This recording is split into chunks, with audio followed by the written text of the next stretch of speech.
Ako na naman ang nasisi. Lagi na lang ako. Kumusta ka na?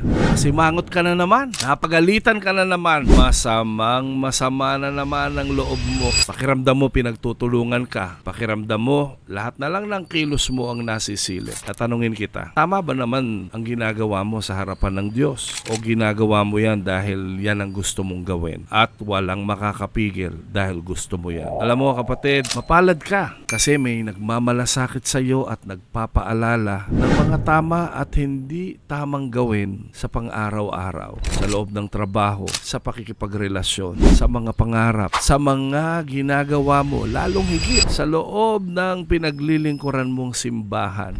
Pasalamat ka dahil nandyan sila para tulungan kang maging maayos sa harapan ng ating Diyos. Palagi mong tandaan, sabi ni Solomon sa mga Kawikaan 12:1, ang taong tumatanggap ng pagtutuwid sa kanyang pag-uugali ay nagnanais ng karunungan, ngunit ang taong ayaw tumanggap ay hangal. Pagpalain ka ng Panginoon ngayong araw na ito. Ito po si Tay John. Shalom!